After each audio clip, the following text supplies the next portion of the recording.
Warning. The views and thoughts and opinions of just enjoy.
Welcome to the Shadowcast, where we, producer Dan and Matt, get together every Sunday at 7 p.m. to discuss our thoughts on the latest in movies, action figures, 3D printing, and other aspects of geek culture.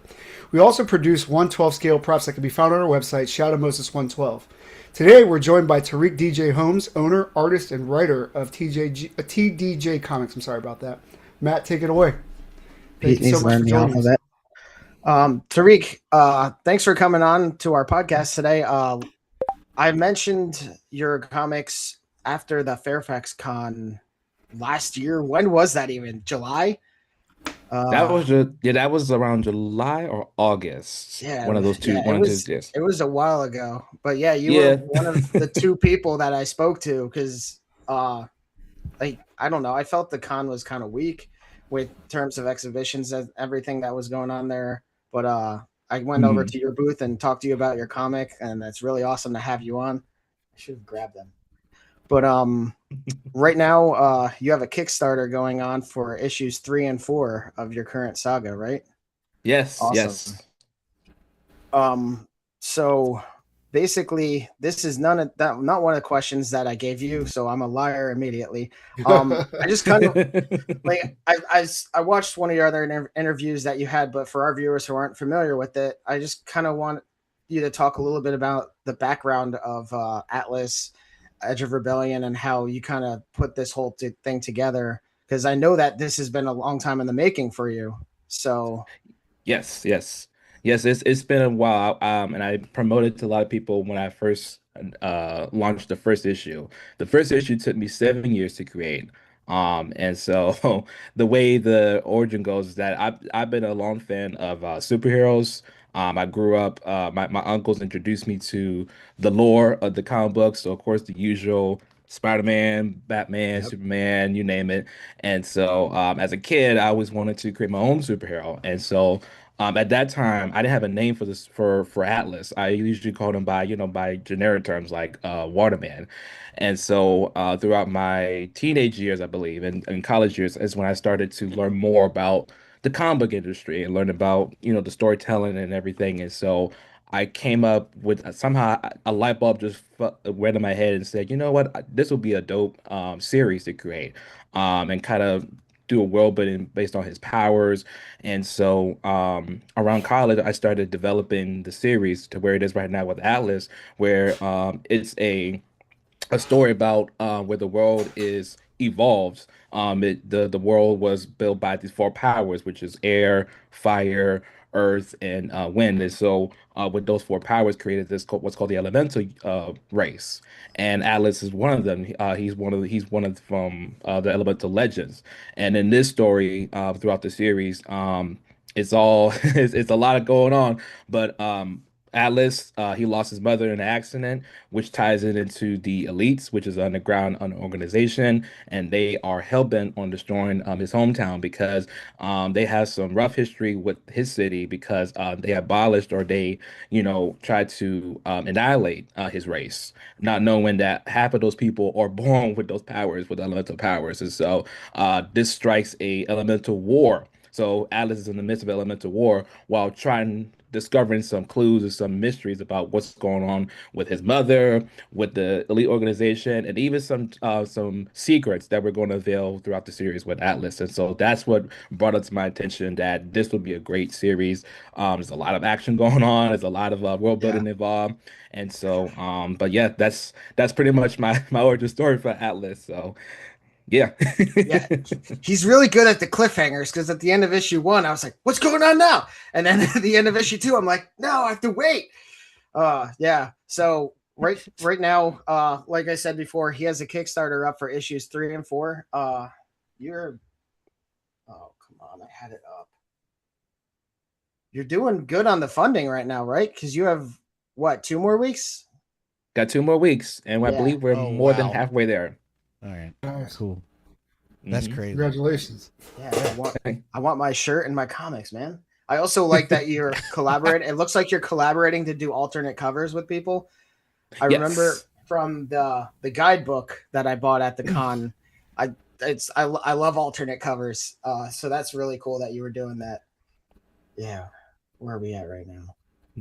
We're at 50 backers in 2004-38. I think I was backer 42. Oh. All right. But no, I just did it recently. So yeah, 2 weeks left. If you want to plug your website too, because I just bought Pete the digital comics so that he could be familiar with them too. What is it? TDJcomics.com. Is it that, or is it a different? Yeah, it's actually really simple. Yep. It's tdjcomics.com, and right now we have the first 2 issues of Atlas, and we also have 𝗺𝗶𝗿 in the mix as well. So those are available on the website. I remember mentioning 𝗺𝗶𝗿 too. So what is your Atlas seems to be? I haven't read any of 𝗺𝗶𝗿, but Atlas seems to be a little more geared towards a little bit older, like your teenager and older audience. Is 𝗺𝗶𝗿 geared towards younger audiences, or is it just okay? It's geared toward the young audience. We were aiming for like a general audience because it's supposed to be fun, lighthearted, right? And it's definitely not serious, especially the way it turns out. So, but that's cool. I mean, it's nice to have a fun project that you could like step away from your serious one for, and it's also a cool way to get young kids into reading comics. Also, absolutely.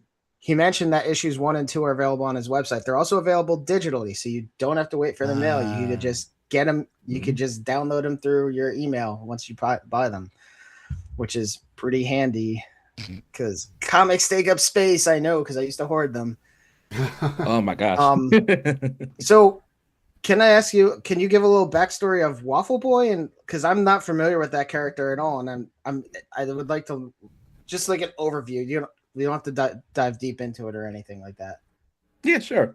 So, 𝗺𝗶𝗿 is a series that me and my younger brother worked on. This is actually his idea. Oh, okay. He gave me the wheels to go right ahead and spin on it. So, this was based on his idea that he wanted to.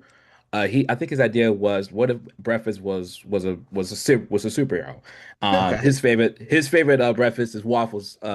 Obviously. And so he came up with the idea, well, what if we have this smart genius? So this kid named Yvonne 𝗂𝗏𝗏, he's like 13 years old. He's super smart, super intelligent. He skipped past all his grades. He's now working at a science university, and he's studying engineering and genetics. And so throughout his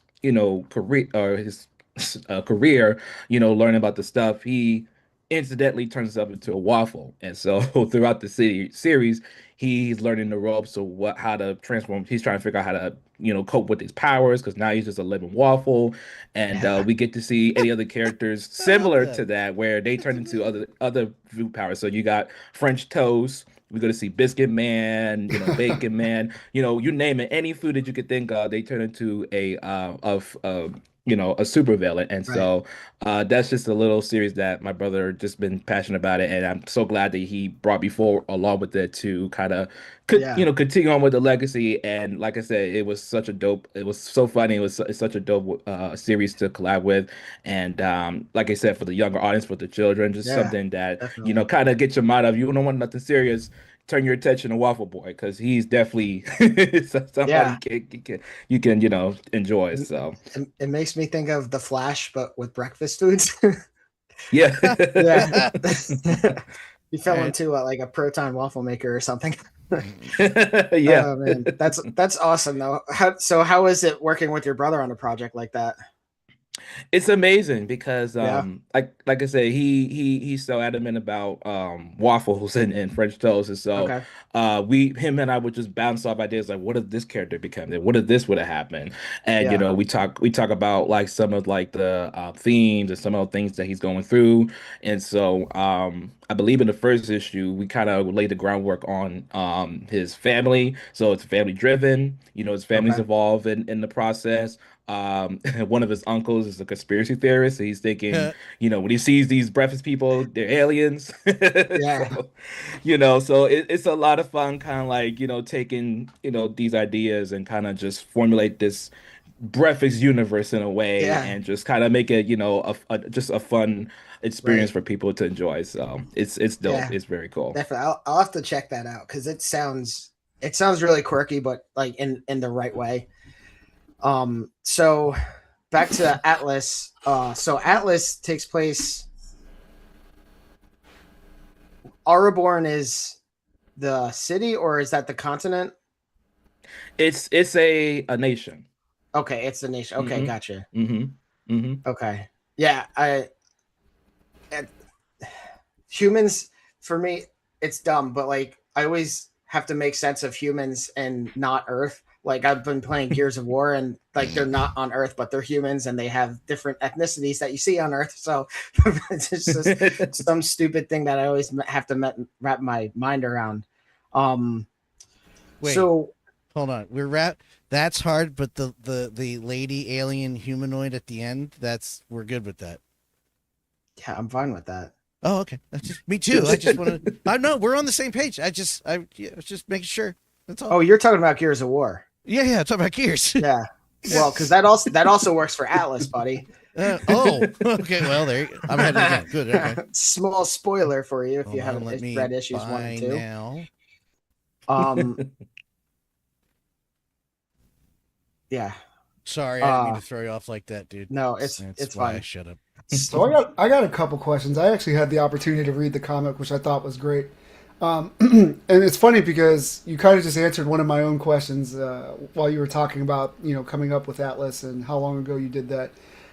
Because I noticed a lot of parallels while reading the book to our current political climate, and I don't want to get into politics too much, but I did want to say that if while you were developing it, did you take or borrow any ideas from how things are going currently, or not even currently, when the comic was written from the political climate then?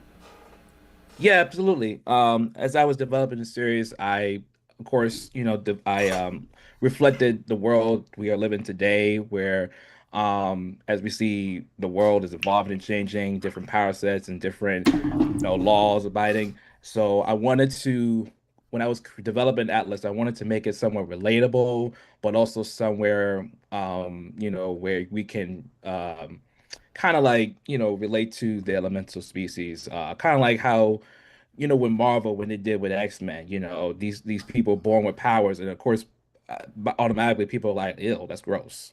And they try to make laws to kind of like make it illegal, Right. we gotta give it this. So that was kind of like my go-to. So I was looking at just like how, if these people were in the world today, how would they reflect, and how would they respond seeing nearly half the world is born with these type of powers? Would they live in fear? Would they welcome them? How would the powers of this world, the governments and the lawmakers, how would they respond to that? And so I kind of took that as inspiration from making the series, because I wanted to put a not really a political message, but just something to people to think about because this is a reflection of how we are in this modern world today. And God knows there's so many, so much, crazy stuff going on in the world today. And so this is just, just my way of trying to interpret how the world will react. Because with Atlas, this is set kind of like in a post, like late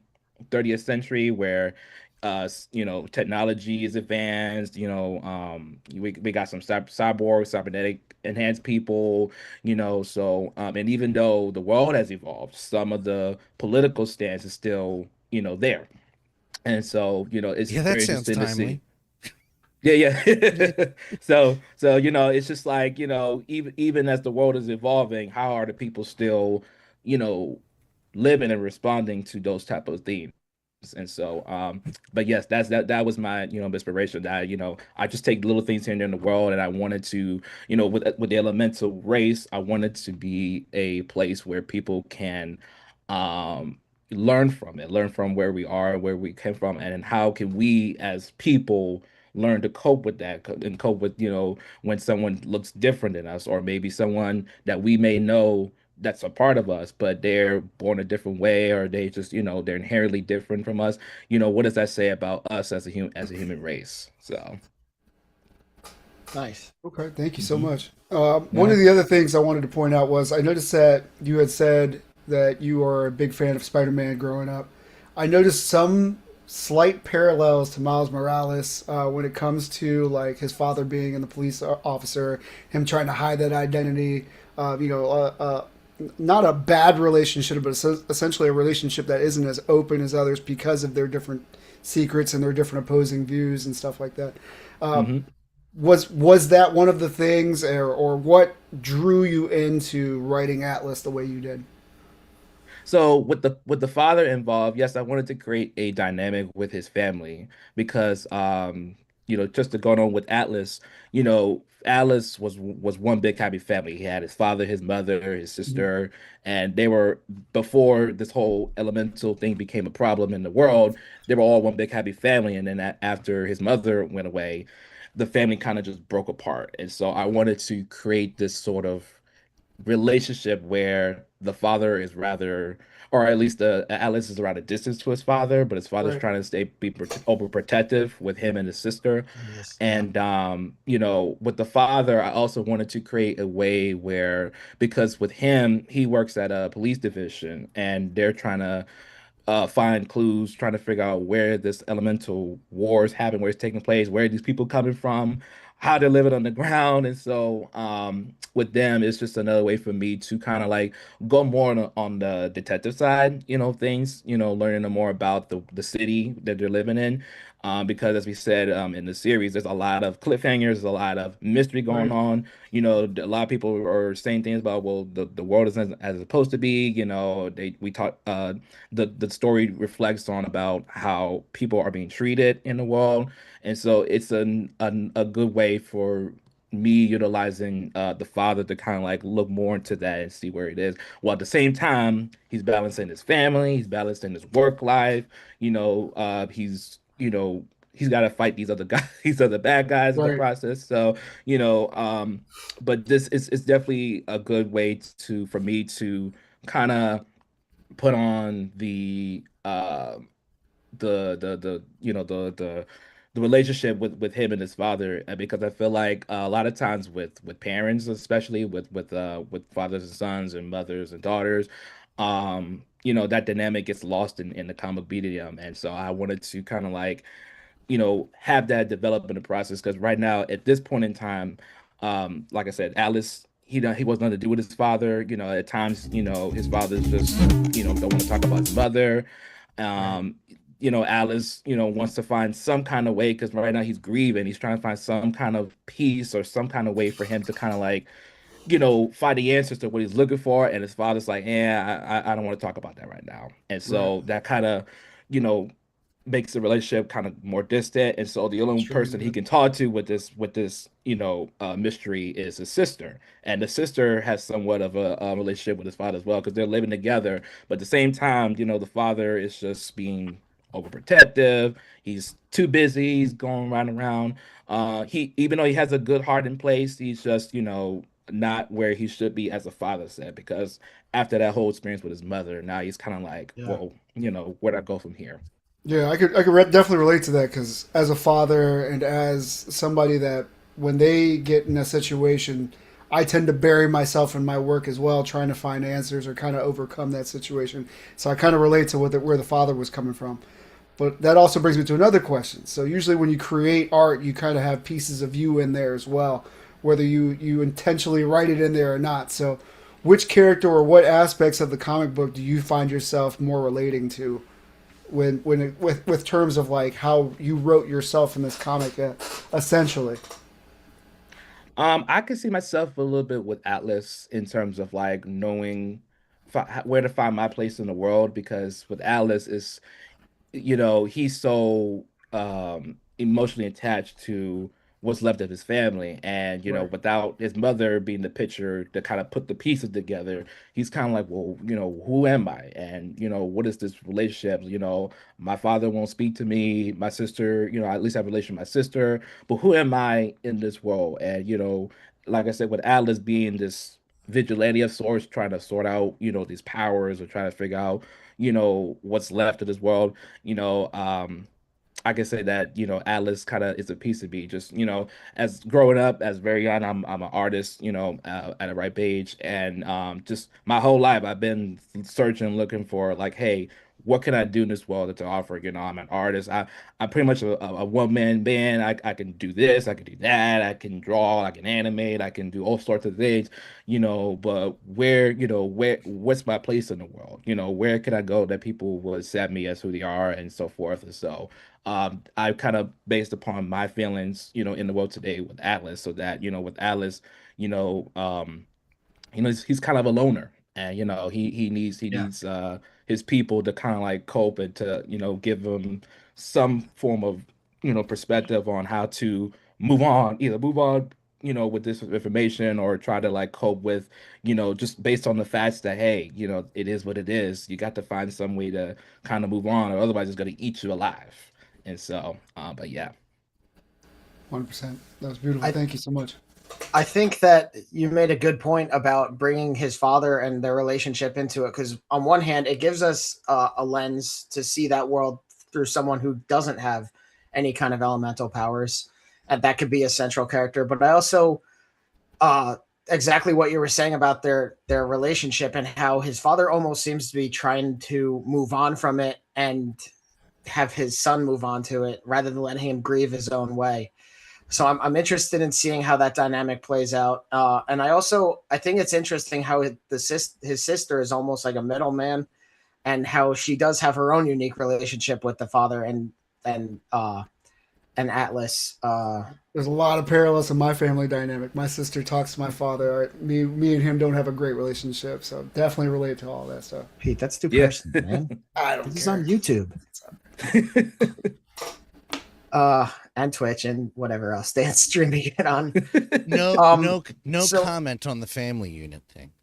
So I don't know if it's something I only think about a little once in a while, but are there any artists that really stand out to you that like inspired you for comic art? Or Oh yes, oh yes. I'm a huge Jim Lee fan. Jim Lee, yeah. J. Scott Yeah. Campbell as well. As a matter of fact, I was with my buddy at Comic Con. I went to a few Comic Cons last year: Baltimore Comic Con, Awesome Con, and some other local ones. oh, we missed We you. just in been Austin. we just been at Comic Con, just diligently searching for any books drawn by Jim Lee or J. Scott Campbell. Oh, wow. I also been trying to get cope all the Danger Girl books, because I read Danger Girl in the past, and I gotta tell you, I love the series, and I've been trying to get the single plots because I couldn't find any trades. And so my friend and I would spend every Comic Con we go straight to the dollar bins, or Yeah, if they yeah. have any bins. I'm like, I need to find, and I tell them every time, do you have any Danger Girl book? Do you have any Danger Girl series? I'm trying to get issues 0 through 7, especially issue 0, which was the epilogue, because I always thought the first issue of Danger Girl would have the first part of the story, but it doesn't. And so I'm like, I gotta get issue 0. Do you have issue 0? So I'll but yeah, I'm a huge fan of those two guys. I love them artwork to death. It's so amazing to me. Nice. I like Jim Lee's great. I also like Jim Lee defined a generation, and I feel like he J. Scott did. Campbell kind of carried that too, like that Yeah. iconic Mary Jane photo. Yeah. I kind of miss him when he used to do the interiors, especially when he did there was a series he did that was he only did like 2 issues. That he did with Andy Hartnell. I can't remember what it was, but like the interior pages, oh my God, it's so good. I like Greg Capullo a lot and Brian Bacalado. I think that's how you pronounce his name. He Yes. both from New 52. New 52, the first 3 trades of Flash were so great. I love those. Yes. So what kind of motivates you to keep working on this? Is this like your main thing, or do you have to work and then you do this on top of that, or like those Yeah, are kind of separate this questions, but this this is my my go-to project. It's my passion project.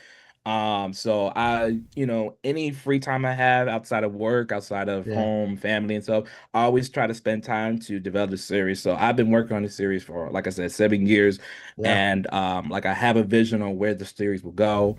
And so what Yes. motivates me is just That's what I wanted to hear. I'm like, it better not end at 3 and 4. No. Yeah. This is just part 1. There's a part 2, 3, and 4. I believe we have about 16 issues in the making. So we got a long way to go. But Nice. but what motivates me is just stuff like that where I can see like once I develop the series, the world building behind it, I can take a throughout the series, there's so many stories to tell in between Atlas. I could always Right. talk about what happens with the police division because there's a story behind that. I could talk about the elites, how they were developed, Yeah. So this series gives me plenty of room for me to kind of like expand the world more. And because we kind of got the gist with the main story with Atlas, but Yeah. seeing all the different characters, that's what I love about Atlas too, is that for me to create all these characters and people to not only get invested in, but also kind of learn more about the world as they're often, because there's so much to glean from in this series. So Yeah. that's what keeps me motivated. I'm like, I got some stories here and there. Check out this character. What is he about? We got, that's what keeps me grinding and getting the story going. I was thinking that there's definitely more to go in the future, but also in the past, like we're dropped in very cold on this story. So there are a lot of origins that we're not familiar with. And that I think that's very cool. One of the other things I wanted to comment on that I think is interesting that you do, because it kind of brings me back to my childhood, is how you have, especially in the guidebook, you have the characters and their bios and their background, like a brief Yes. synopsis of their background, nothing too deep, but also how you have like their skill level, their intelligence level, all those different things. Like it makes you think of Transformers and just as a kid, like collecting GI Joes and everything like that. And I Yeah. thought that was a really cool aspect of what you do with your characters. I don't know why it's really cool to me that you have all these attributes set to them, Yes. almost like an RPG kind of thing. I really think that was cool. Yeah. I was definitely inspired by, like you said, Transformers. I like the when I don't know if they still do it, but Marvel DC, you also used to do the style guides, and they would list all their characters and worlds. And so I think I used to have a copy of the encyclopedia for all I think it's Marvel DC, one of the two. And like you said, they showed all the different the characters, their power sets, and their background information. So just like me as a kid, when I was reading about it, I said, "Oh, cool! Look what this character, where he came from, and so forth." And so so that's what led me to like, hey, when I was creating these characters, you got to get their background story, get something, Yeah. get their information, where their powers come from, what do they do, and kudos to some of my people that also led me to doing the power set, because I love the power set too, where they show you the intelligence, the speed, and so Yeah. forth. So it's because I'm in a group too where people would compare the characters, and so they'd be like, well, if their intelligence is 4, this one's 2, so clearly this is this is the break record. So I love that. I love when people spend their time with their characters to kind of like expand them and get people invested in them. So, but Yeah. yeah. it's nice to see when someone really takes ownership and genuinely cares about the characters they create. And the level of depth, like even having the guidebook, I was kind of like, what is this? But then I was going through it and I'm like, okay, yeah, this is him just basically having a mind explosion on the page and just getting it all out there and just going to town on it. And it also has all those alternate covers in there, which, like I said before, I like. If you can, we talk about the Kickstarter a little bit? Yeah, sure. Because I'm excited that you have unlocks coming up. So I want the foil. What are the two unlocks that come after? What was it, when the goal is met, or after X amount of backers? So the first one, which I think we already reached, the 50 backers, I worked with other independent creators, and we hired some of the artists to draw our characters, kind of like paying homage to some of the older covers. So like the first Fantastic Four, the first X-Men. So that's the first tier, I believe. So for all those physical backers, they get those exclusive prints with them when the book's shipped. And then the next tier is I believe it's the trading cards. I said, so everybody who gets to the initial goal, everyone gets a trading card of every single character in the series. Yes, I can't wait. I have this stupid little box of all these trading cards from like Transformers and things I buy. I mean, this all this nonsense. Yes, sir. Yeah. Trypticon. There we go. That's awesome. I'm excited about those. Once we started making adult money, I went back and bought all the Impel Marvel X-Men cards that used to get the 9 to collect a full page. Oh my gosh! Yes. Oh my gosh! One of the other things I thought was really cool at a certain tier of your campaign was the I can't remember exactly what they're called. What you called them? It was the foil covers. Yes, the Street Fighter covers. Mm-hmm. I thought that was really cool. Yeah. Can you just explain that a little bit more? Because I'm not sure if Pete's familiar with that, but I think he'll like that. Yes.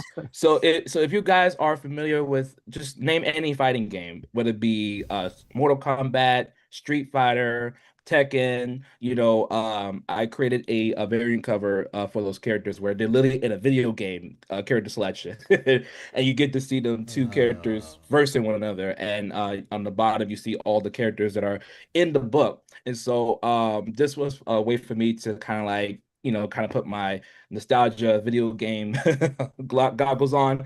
And this also kind of goes along with the series, because with issues 3 and 4, it's a battleground. So literally it's a versus. So people, as we talked about the characters in issues 1 and 2, you get to see them really clashing with one another. And so that was my favorite cover to go with. So and both of them, it's like, I think the first cover is Atlas and Derek, which is the lightning guy.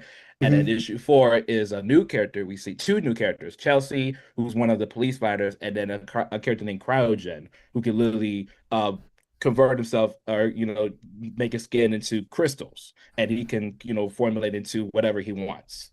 So it's great that you mentioned that, because I really want to. I could read the first book, and I noticed that there's a beef between Jeremiah and Derek. Are you guys going to explore that a little bit more?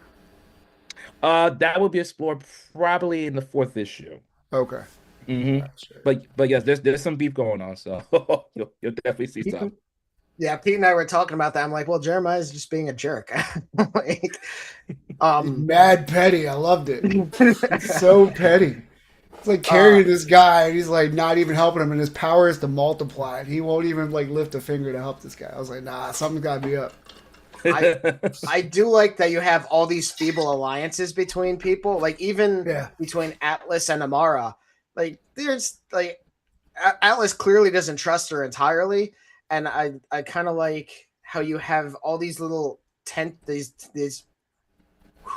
all this tension building between the different relationships of characters. And I also, just guessing, but I feel like some of the elites are going to switch sides at some point, because what's their leader's name? I can't remember it. Magnitude. Pop. Have you ever watched Community? Yes, he gets it. I feel like Magnitude's a bad leader, and I feel like someone's gonna just be tired of him, and like it wouldn't surprise me if someone switched sides down the road. Yeah. That's what I love about Attitude, because when I created, I wanted to create a leader who was not only fearless, but even just a jerk at times. Yeah, he's just selfish. Yeah. Yeah. Like, it's kind of weird because typically characters are so motivated, or like, excuse me, heroes are so motivated to the point of almost self-destruction to achieve their goals, and then they have to take a step back. It's funny to see Magnitude is like that, even willing to like attack his own people when they raise their voice to him and everything. So Magnitude's kind of a wild card of a bad guy, and it's interesting to see that. Yeah, Magnitude's a fun character because he's someone you don't want to go toe to toe with, and no matter who you are, no matter if you're one of him, one of someone else, you don't want no smoke with this guy. So, but yeah. Like you said, who knows? You know, his team. There's like we saw in I think issue 1, he has some beef with Tarik because the way he talked to him. Who knows? Right. Who knows? He might switch sides, but we don't know. But just going to show you that Magnitude, he got one goal in mind, and he's going to fulfill that goal no matter what the cost. So how do you stay motivated to keep working on these? I know it's a story you want to tell and that you do have time invested in it, but like, how do you stay motivated to do this? And don't take this the wrong way, but like going through something like Kickstarter to release issues, like what do you, how do you kind of move on? Cause let's say if this doesn't work on, what do you do in that case?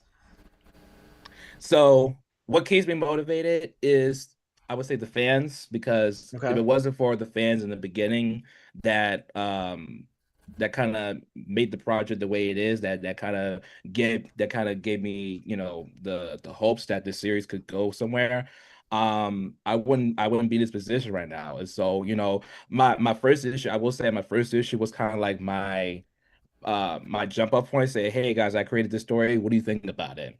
And I wanted to see, you know, if the fans would get behind it, or if it's just something like, you know, I don't know about the series. The way the first issue went by, and so many people, you know, told stories about how much they love it, that's what motivated me. So even if the Kickstarter don't go, I'm still gonna do this book. I'm still gonna do this series, because it's something that I have spent almost all my life about it. I've been creating this character since I was very young. And to where I am right now, where this series can go anywhere, you know, I'm more than convinced that this is the series that people want to see. Yeah, I know you've been working on it a long time. Like, it took you 7 years, but in the guidebook, it has like your original illustration of Waterman. So it's definitely been more than 7 years for the overall thing, but for this story, I can tell that you have spent time thinking about it, and I really do hope that this Kickstarter succeeds so that we can get more of it. What's a tool or method that you've adapted along the way to help you kind of do this more, and something that, like, I'm wording this terribly. So how has your process changed in the creation of this as you learn more about publishing and writing and animating, all that? Like, how have you grown as a creator using different tools and resources? Can I slide in a question before you answer? Yeah, go for it, because that was like a bonkers question. So like the two-parter was, I want to know, because I've went through this too. Like, how do I approach the situation to get what I have to other people, right? And so I wanted to know, what challenges have you faced, or what did you encounter during the process that was like, you know what, this was a good idea, this was not a good idea? Like, what have you learned from, like, getting your name out there? What has worked, what hasn't worked? You know, I love going to cons myself. I'm sure that's why you're out there, because we get the people that really understand, you know, the background of comics in general, have the same love and passion for it, et cetera, et cetera. And then you could tag in Matt's question right after that, because it's like a full parter at that point. Yeah. So what has worked for me is, in terms of me getting myself out there, I tried many methods. As an artist, before I was working on Atlas, I was putting myself there as an artist. I was working on different stuff, graphic designer, animator, you know, doing little comic books here and there. You know, so I was already kind of like in the community just doing projects here and there. And so when Atlas came along, I tried many different platforms. And so I've been on social media a lot of times. And I will say I'm not as frequent as I used to be. But I tried, Instagram, and at that time Facebook was not Facebook, TikTok was there. And so I always still is, it came back. Yep. So Well, I've been trying different platforms to try to get my work out there, because my whole thing was I want people to see what I'm doing. And so when I first when I was first working on the series, I just did videos of myself, just showing people my drawing process, just showing them, hey, this is how I color, this is how I ink. I'm doing a cover for so and so, I'm doing it back here and there. And so by that, the community kind of grew from that, because nowadays when I go to Comic Cons and people recognize me, they say, hey, aren't you that so and so from TikTok or from YouTube? I've seen your videos, I'm inspired. So I was able to grow a community, through people that are basically, learning the ropes as myself. For people that are just starting out, people who are learning how to publish a book or a series, they see me, because I put the work out there, and I'm showing the people, how how the production goes from start to finish. So that's with those platforms in mind, that's what helped me along the way when I marketed the book for Atlas, because people see that I'm capable of doing all the things. This is my first time writing. I'm already drawn in the process. I'm learning how to self-publish. I'm learning how to put the book together, the printing costs, and so forth. And so for me, just by me sharing this experience with other people is what led people to trusting me and investing in when I'm working with. So because of that, I grew a community, and that's something that I really want to do more often. And so in 2026, I'm hoping to start more YouTube content, doing some more TikToks, because that's where the community is. And there's definitely a lot of trial and error with other platforms, Instagram, Facebook. Yeah. The Shout out your algorithm. tags if you want to. Go, by all means. We mentioned the website before, but tell people where to follow you. Absolutely, right now. Go for it. Yes. So you guys can follow me. I believe all my tags are the same. It's Art of TDJ. You can find me on Facebook, Instagram, YouTube, TikTok. I think I'm also on Twitch. Yeah, whatever platforms you could think of, I'm pretty sure I'm there. Just make sure to look up Art of TDJ. And so, but yeah, that's where I grew my community, is that people just, just Yeah. by me putting myself out there, people start to see what I'm capable of. They're seeing how well I'm honing the craft, and like I said, I'm sharing my experience, people asking questions, and I'm giving them, some feedback, some tips. It's been a crazy journey, but I'm proud to say that, it's been a exciting experience, just to see people and see where people are, starting from, and they're just as excited as I am. When I first started out, they're trying to figure out where to go from here. So I love it. I love it. That's very cool. Yeah, I watched the interview you had with Concrete, to kind of when you were kind of talking about all this different stuff and your Kickstarter and whatnot. And I just thought this was also timely to have you on just to talk about that Kickstarter. You have so many unlocks. I was just scrolling through those. It's really cool. I'm a big fan of trades. I saw the trade. I might have to grab that. I won't lie. Yes. I don't like PSA. I won't lie. PSA creates an arbitrary system of value for things. But anyway, I think that it's even cool that you have a PSA Atlas as one of the giveaways for your Kickstarter. Like I say that I trash talk PSA, but I also have an Aquaman comic that is in the protector, and then I think I have a Flash one that also is. So like I also understand, especially since it's your baby, why you have that. So that's really cool.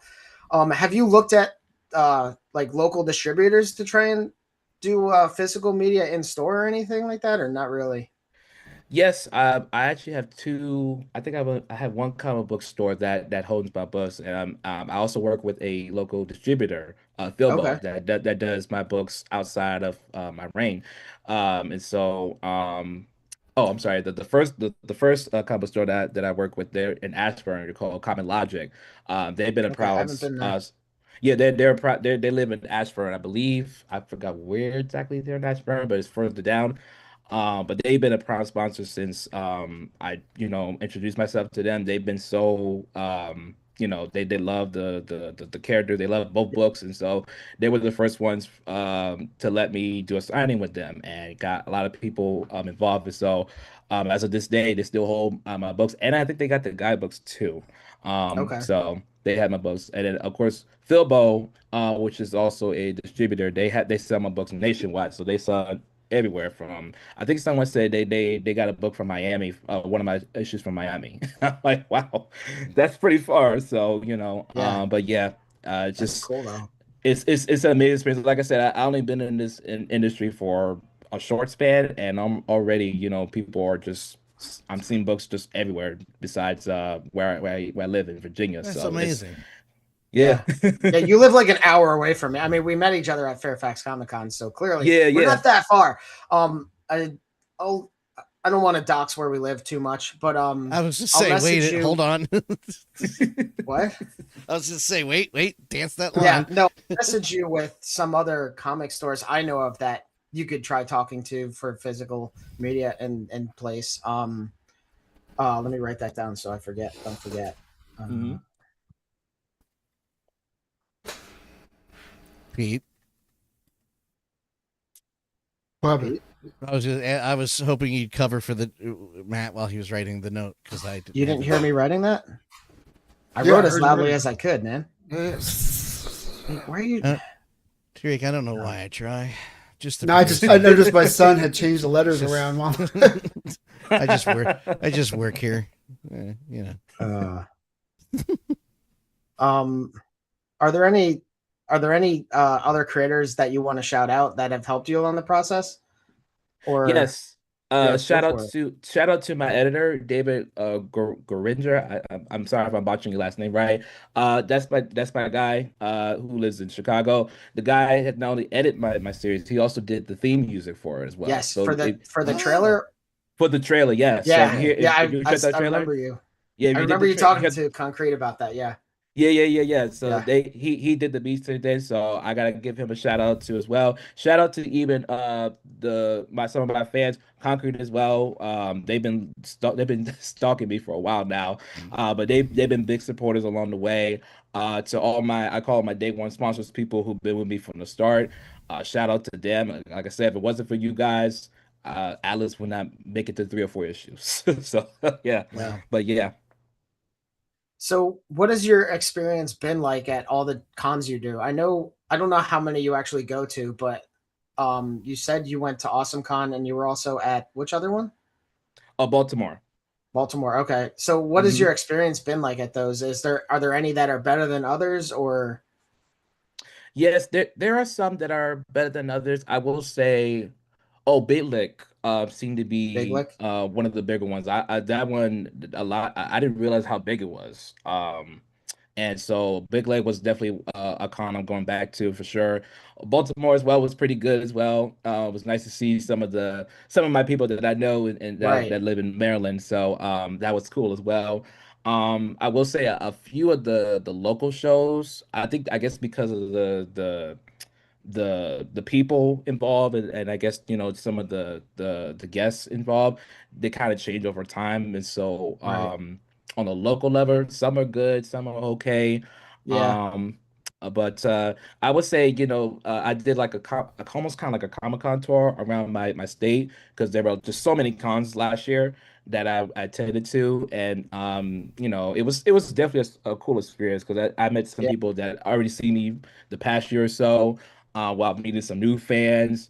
I met some people who also working on the industry as well. So some like Concrete, I met Concrete at Baltimore. Oh, I okay. met Cool.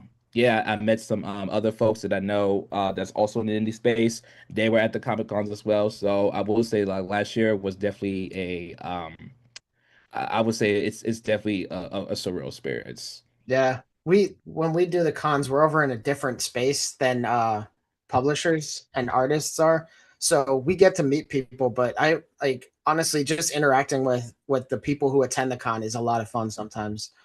I just Yeah, yeah, it's yeah, really cool like when they come over. Yeah. yeah. A lot of times for me with the Comic Con, because me and my friend that do the tables, we would just go in there just to interact with our fans, some other people at the Yeah. cons. We would visit some of the other tables, other booths, and of course, the dollar bins as well. And so I just go there just to have a good time, because it's a with the Comic Cons, it's a great experience with not just comic fans, but just people who enjoy the Yeah. medium as well. So it's just I go there just to let it all out and just let my inner geek cut kick in. Yeah, like it's a great time to just nerd out, honestly, with people and just to talk about all these different things because you're in such Yeah. a safe space to do that. Yep. Are there any other projects that you're working on outside of Atlas and Waffle Boy, or are those your main two? We have another project that's still in the works, a Cloud Assassin. Okay. It's a character I developed years ago. That one we're still working on. Hopefully I would like to get the series going next year. But it's still in the project work. So look out for Cloud Assassin. I actually did a little cool animated teaser, just showing the character who she is. And so if you want to check that out, that's also on my website as well. But yeah, be on the lookout for any more projects. So as we finish with Atlas 3 and 4, we're gonna work on the other series. So, how long does it typically take you to write, like, what would be one comic book? Has that process gotten more smooth as you do it more and more, or do you still find yourself like hitting walls creatively? I would say it's a little more smooth. Like I said, with issue one took a longer than while. Issue two, it was a lot more smoother because I already, had the script kind of going. So I would say to do an issue of Atlas will probably take maybe like 6 months or so. Okay. Because I would talk with my editor, going over the script, making sure everything looks good. And my editor, he'll make sure that, the panels are, good, are correct, make sure the Right. dialogue is okay. And then I would just go with the dialogue. And I will say that for someone that's like in my position, that's doing everything by Yeah. themselves as a one man band, it's a lot of work. It's a lot of I could time. believe It's it. very time conscious. So I would say, yeah, I would say 6 months at minimum. Sometimes it'll take me a year to get together because, someone who works on a 9 to 5 and you got a little bit of free time in between, outside of family, outside of real, personal life stuff, you know, um, I will say that, like I said, it gets smoother and it gets a little better at times. That first After that first hurdle with issue one, and now that I've have like an outline of where the series is gonna go, now I could just simply jump and say, okay, this was gonna happen in issue five, issue six, and then go from there. But yeah, it's very time consuming as a indie creator in general because it takes up a lot of time to kind of like get the production going. Yeah. So, if I can ask, what tools do you use to illustrate and everything?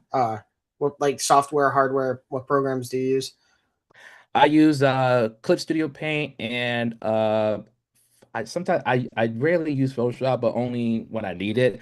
Clip Studio Right. seems to do most of my stuff. I use Yeah. Photoshop just for like marketing stuff or whatever. Yeah, I was gonna say once I heard Photoshop, just be wary with them. I'm not sure if you're familiar, but Photoshop has a new user policy as of a year or so ago where they Yeah. own anything you make, and it's really messed up. Yeah, yeah, it's very messy. So So it's time to get real and controversial. As a creator in this day and age, how do you feel on this whole AI dilemma? Not a fan. It's funny. There's been a whole debate in my indie community for the past, oh my God, months talking Yeah, about it's this gonna AI keep because going. It's not gonna because there's a stop. because there's been a rise of creators, I would say creators that when they create their series, everything's AI generated. Like the pages are AI, the characters are AI, and there's been a whole debate, a thread going on about, this is not cool or what their stance on it. Me personally, I don't like AI because it to me it kind of it just it's to me it's disrespectful for the any community, because for me, when I was reading comic books, the one that I love about comic books is that it's a perfect mean between the writing and the art. And like I said, I'm a Jim Lee and J. Scott Campbell fan, so I love the art, how they, just seeing how the pages came to be, from the sketches, from the thumbnails to the pencils to the inks, and then down to the colors. Oh, I'm sorry, I'm stressed out. What'd you do? No, I'm kidding. But the AI colors police. and the inks. Yeah, yeah. AI's So yeah, Yeah. so seeing the comic creators, with their production, how they start with you got a penciler, you got an inker, Right. you got a thing. There's just something beautiful about it, just seeing how human beings collaborate together and make something just awesome, something dope, that's something that you would definitely enjoy. I feel like using especially generative AI just takes the life out of it. And like I Yeah. said, I got some friends that are with me that's saying, yeah, screw AI, because it just sucks the life out of you. And seeing people giving into the AI, like I said, all these people that are creating these characters with AI and so forth, I'm not a big fan. And Yeah. a lot of my friends, they people that are in the Facebook groups and so forth, they actually make it a thing where if you post any AI stuff, you're banned. So Yes, I love that. I love, yeah. I'm just sitting there. I'm like that one kid that's eating the popcorn, just seeing all the chaos that's Yeah. So yeah, I just love seeing that thing. But I wish people would be more um what's the word? I wish people are more aware of how the AI affects other people, because, or how, at least, why it's such a problem with most people. Because again, for me, it disrespects the creators of before, where the like people who worked on the Image comics, so like Todd McFarlane, like I said, Jim Lee, Mark Silvestri, they, you know laid the groundwork, the foundation of what makes a good comic book. And for you to just have the computer generate all that stuff and just spit this out, some kind of I call it Yeah. garbage. AI slop. Yeah, AI Yeah. slop. Yeah. It just, again, sucks the life out. I can't enjoy it. It just looks Yeah. it looks to me, it looks ugly. It don't sit well There, with me. I can't really enjoy it. there was a certain Star Wars influencer that will remain nameless, that got rejected by a certain movie studio that will also remain nameless. But if you can make the connection with Star Wars, you know what I mean. And came up with this whole thing and talked up this real big project. It was all AI. And it just looked, I'm sorry, it looked horrible. And there were people, wow, it looks really good. No, it doesn't look good. It doesn't look good. I don't understand. I don't consider myself like that smart. So if I'm catching this stuff and you're not, and then I just the thievery and if you don't have the talent to do something, don't do that thing. Sorry. No. That's it. Damn. No. We're supposed to be inclusive and accepting of all. I'm not inclusive of thieves. That's basically thievery. Yeah. So I actually, and this is an unpopular opinion, I'm a proponent for AI when it comes to like a workflow tool, like a high-powered Google, essentially. When you start producing artwork and taking full credit for it because you wrote the prompt or some bullshit like that, that's kind of where I draw the line. Yeah. Yeah. Let me just say, it took an hour for profanity #1 to drop. For which one did it drop? For Drink, which one? Pete. Pete used a bad word. Took an Did hour. you? Drink, Pete. I'm drinking No, water tonight. So No. No, Pete, you made a good point, and I won't elaborate on this with the guest here. But yeah, I sent you that other thing privately where the deaf woman got a pair of glasses that uses AI technology to read lips while it's assisting amazing. in the sign language. And I'm like, That's so weird. it's weird, but it bridges a gap. You know? applications like Yeah. that, I get that. That's worth the resources and time. Making Mickey Mouse have a set of breasts, perhaps maybe not that. You know, I just now that you mentioned that, I realize that I have used it in translation before. So I have a contractor that was over here a couple months ago, and there's a huge language barrier. I'm Hispanic descent, but my Spanish is awful. And yeah, so we're trying to communicate the two, and we're using AI basically to communicate to each other. It's amazing. It's quick how quick the words come back at me, so the conversation actually flows. There's no awkward pauses of us staring at each other. I would also argue that's a fine tool. I would argue that's fine. A great man once said, "If you're not good at doing something, then just don't do it." So if you're bad at lip reading, don't get AI to do it for you. If you're deaf, learn other languages. Yeah. It kind of reminds me of the jokes in the older like 90s 2000s movie where they have the interpreter and he's like completely messing up what he's translating back. Oh, he says he hates you. He wants to kick your ass. He's like, that's in the beginning of Tombstone, Pete. Jesus, within 2 minutes. Oh my! It's in the beginning of Tombstone when he's talking about horses coming or something. He's talking crazy. It's not what he said. You ignorant wretch. Okay. All I know is Troy had a universal translator in Community, and that was before the whole AI thing. So there you go. So Tarik, what are you into collecting or anything like that, or not really?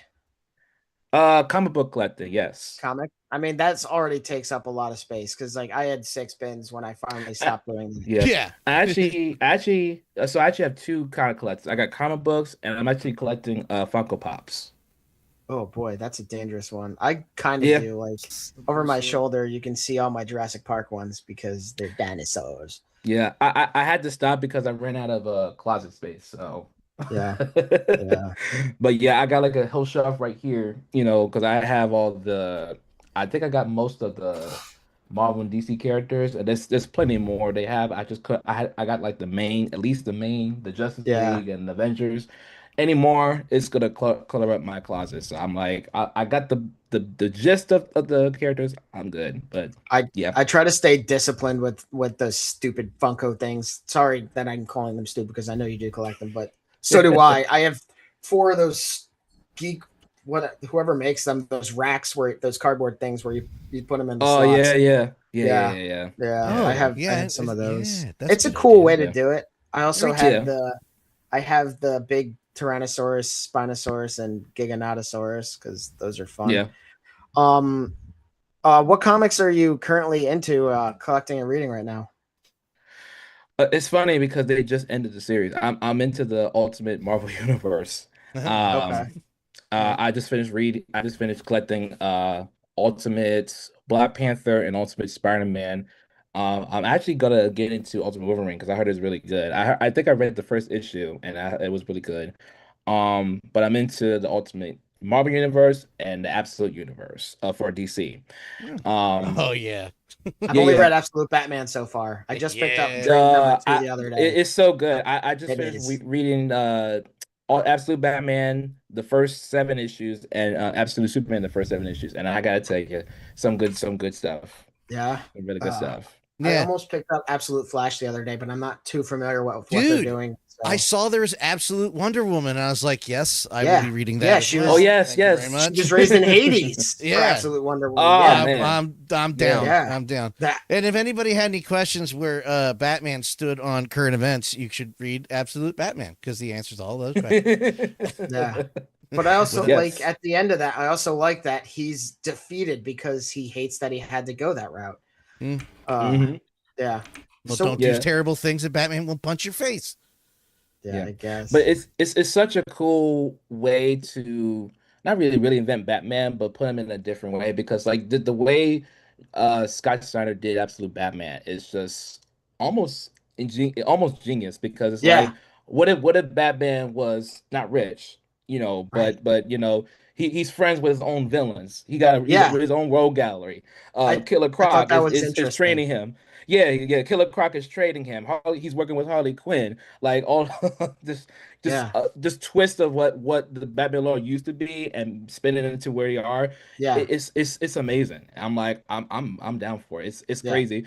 And it's funny because I was talking with a buddy of mine who's reading the new arc with the Bane Yeah, arc. And he said read that yet. he said, "Oh my God, the Bane looks insane." I'm like, "You haven't seen the worst yet." Yeah, I know. I kind of know what happens with that. Oh well, you're talking about Joker, right? Yeah, the Joker. Yeah. We did the Joker reveal on the podcast like last month or whatever. That's an insane route to take, but that's one of the fun things about these like one-off kind of what if universes is you can do things like that, and it doesn't have to be this overarching long theme because like this absolute thing isn't. Yeah, you forgot? I forgot. Yeah, that he's a blood drinking billionaire who turns to a reptile demon. God. Okay. Yeah. The covers alone when they first announced was it issue 13 or 14 when they introduced the absolute Joker, insane. Yeah. All them covers alone, I'm like, this is like nightmare fuel. He drains babies. Dude, he's pure evil. Like I kind of wish we didn't do it because I wish I had been organically surprised through the comics of seeing what a monster he is, because that's one of those things like when you see a scene in a movie or a TV show where it's just horrific. Like it's weird, but that one season of Archer where they go back to like the classic detective type of thing and Barry has all the mutilated bodies in that dining hall, you're just like, oh my God. Oh my God, right. It's that kind of shock that you have. Right. It's like you never thought this would turn out the way it should be, but it happened. So it's crazy. That absolute Batman number 15 with the Joker on the cover was the #1 selling comic December of that. That doesn't surprise me. Yeah, somebody probably bought 50 of them to sell on eBay. Oh, well, true. Also true. Yeah. All right, but it's good. It's awesome. What else? I was gonna say I don't know too much about the Ultimate Universe, and maybe you could help clear this up. They announced over the weekend that they're doing the Black Iron Spider, and I know that's supposed to be an offshoot of Aaron Davis. Was that introduced 616 main line, or was that the Ultimate Universe? I don't know. So it's weird. The Ultimate Universe is a little weird because there's not much explanation going on with the Ultimate Universe. I think the Black Iron Spider, I don't know, because I'm trying to figure out where in the timeline it is, because right now, especially with Spider-Man, by the way, I just want to point out I'm not a huge fan of the Amazing Spider-Man comics right now because there's just so much going on. But because where Spider-Man is right now, he's in space. He has that forgot what the costume character he's wearing right now, but he's in space, and while that's happening, Norman Osborn is covering for him, and Ben Reilly as well, where the Ultimate Universe is, because it's supposed to be I don't know if the maker is trying to it's a little confusing because I'm assuming they're trying to correlate it together, where they're trying to make sense of it, because it's now the Ultimate Universe is kind of like diminished, and now all the characters are either mixed in with the 616 self, or they're just kind of like it's I don't know, it's kind of weird. So I'm hoping they can explain that in the later issues, because I think I read issue 1 of Ultimate Endgame, and issue 2 I gotta read more about it. I don't think they didn't go thorough with that, so I don't know. Once you said Norman Osborn was filling in as Spider-Man, I was like, you're right, there is a lot of stuff going on. Right? So what's funny is my friend of mine, I was just texting my good friend of mine who's at the Comic Cons. He is so confused. He's like, what is going on right now with Spider-Man? I said, dude, you don't know the half of it. And I told him, I'm so glad that I jumped off early on, because if I knew they were going to take Spider-Man to this type of level of crazy, where I just like all the characters are just like, it's a new status quo of all the characters, where I'm like, what is happening? I can't even explain half the stuff that happens. And even when I explain it to it, or when I write down what happens in each of the issues, I'm still just like, why? Yeah. Why is this happening? But yeah, It's crazy. That's too much. Yeah. No, Misty, I'm not going to store your Funko Pops. I have too much plenty stuff of in my room, storage though. unit. Yeah. Did you guys see the reveal of Marvin Jones III as Tombstone holding Spider-Man in the iconic comic book cover? No, I didn't see that. Yeah, I think that image dropped a day or two ago. Pretty excited for that, I'm not going to lie. I got to see that. And then Matt Gargan's coming back for this movie, so that's going to be great, too. Oh, is he? Yeah. I forget. Yeah. I can never remember that actor's name, but he's so good. He's great. I love him in Breaking Bad. Yeah. What is his name? I know you're talking about. I can't wait to see him in Brand New Day. So I'm just curious what they're gonna do with the Brand New Days movie, because it seemed like, just by speculating on what's going on, there's a lot going on. Yeah. Well, there's also so much inconsistency with what rumors are saying, which is good, honestly, because I don't want things spoiled for me. But supposedly Punisher and Hulk are in it, and that's crazy. But there's also talks about they're gonna make a movie with Punisher, Daredevil, and then someone else. I don't know. I really want to know who Sadie Sink is playing. That's my big thing. Who is she? Yeah, the mysterious girl I've seen. I don't know what she's playing for, and I'm seeing people speculating. Like, I think people say either it's Jean Grey or some other character in the Spider-Man lore. It's they said Firestar from Spider-Man and Friends, like that classic show. My God. I forgot about Firestar. What is Oh man. God, I hate brain fog. What is Emma Stone's character in The Amazing Spider-Man with Andrew Garfield? Gwen Stacy. Gwen Stacy. What about Gwen Stacy? Although Gwen Stacy's a blonde, right? So she'd have to dye her hair. Yeah.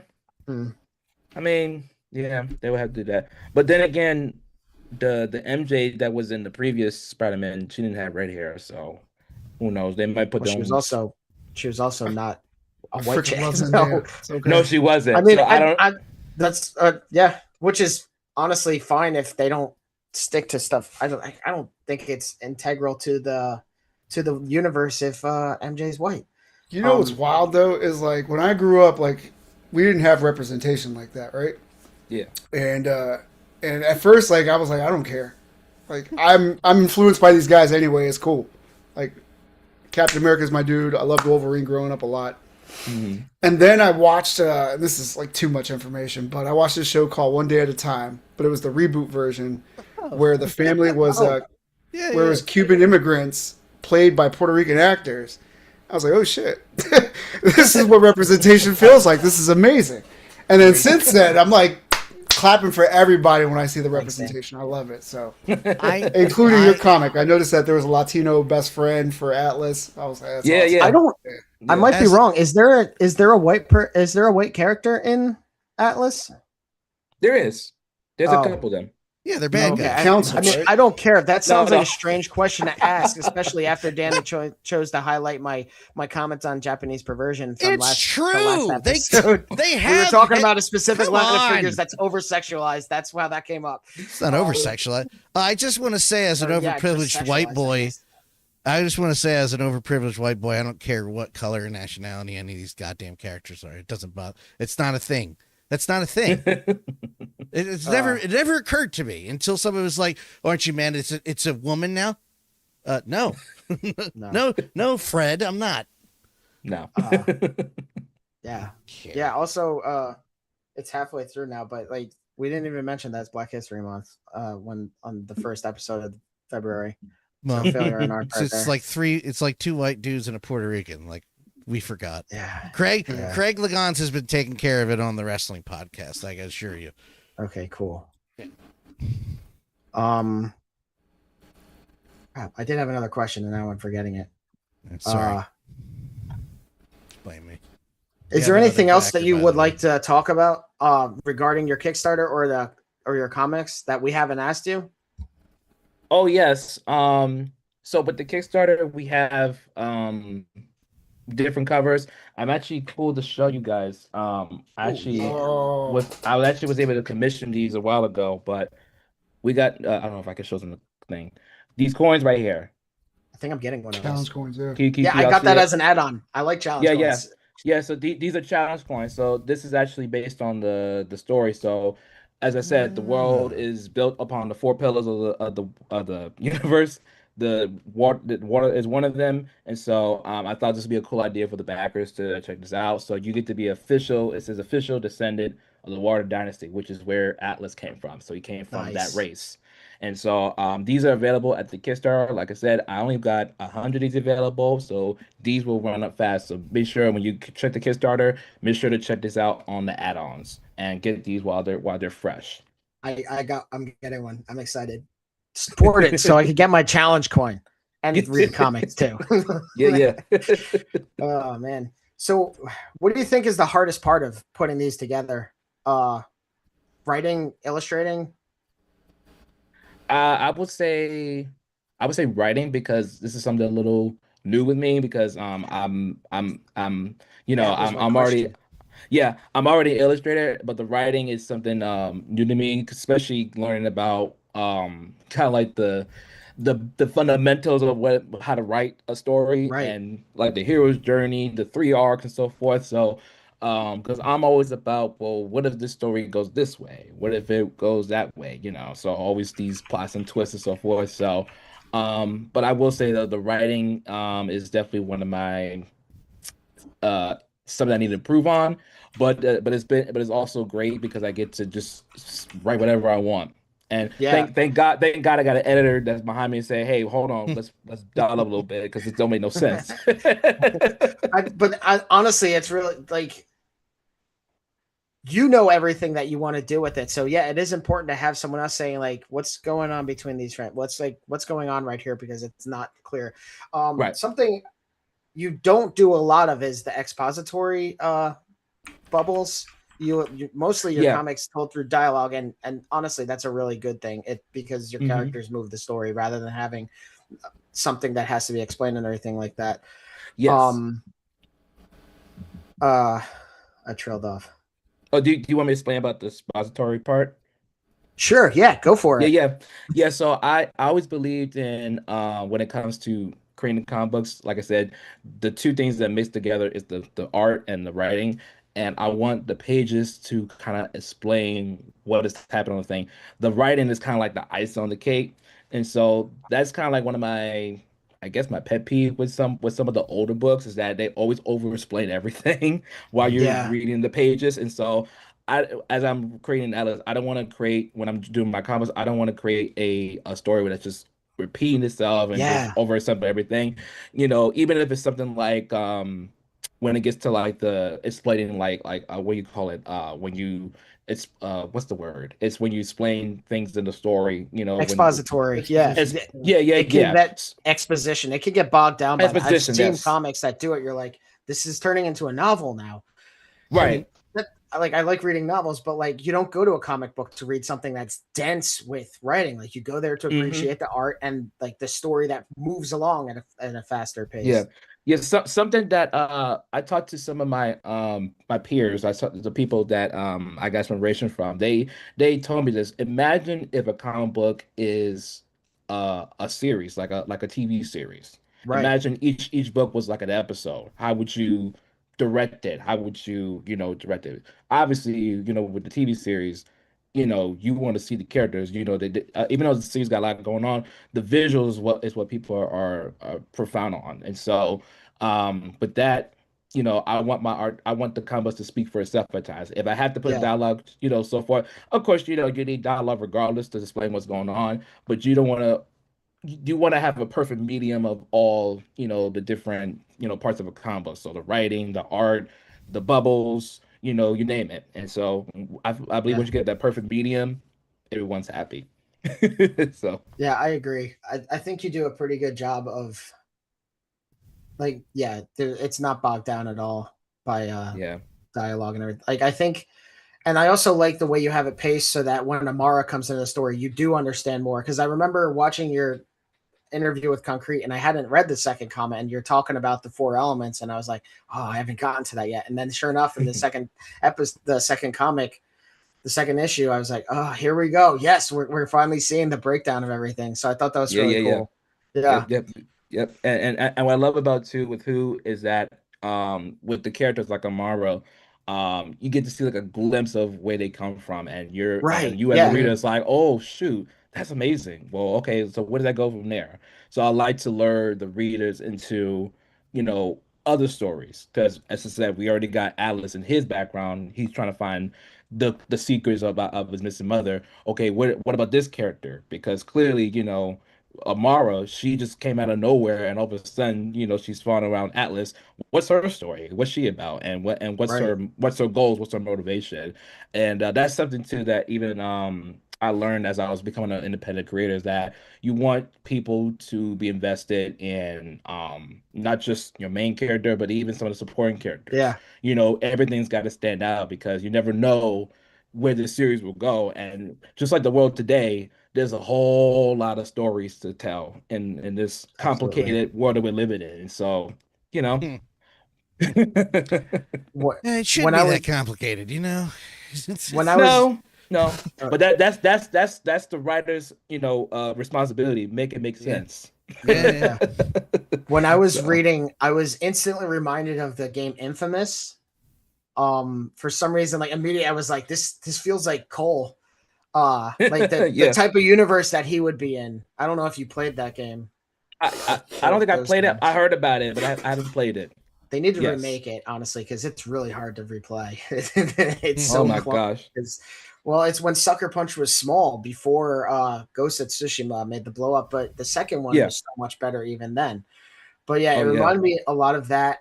Like Pete said, there was definitely the Miles Morales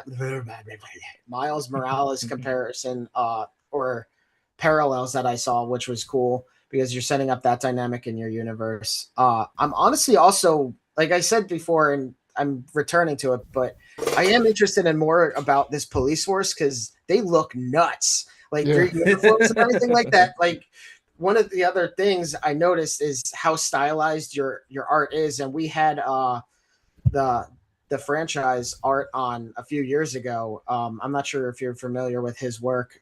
Jerry Gaylord. Yeah, we had him on a few years ago. And one of the things unique to his art is how stylized it is. And just like the first scene where you see Atlas's father, you're just like, this guy's hardcore because their uniforms are so Image Youngbloods. That's what it reminded me of. Like, very like Rob Liefeld, very poppy, very like it's so over the top. But like, exactly. And like you mentioned cyborgs, and I didn't really notice any cyborgs, but now I'm like, they're cyborgs with the cops? Like it's cool how you have that aspect coming in too. So there's so many cool things. And then the Tono with his mask looks really cool. Oh yes. I'm curious to see more of that character.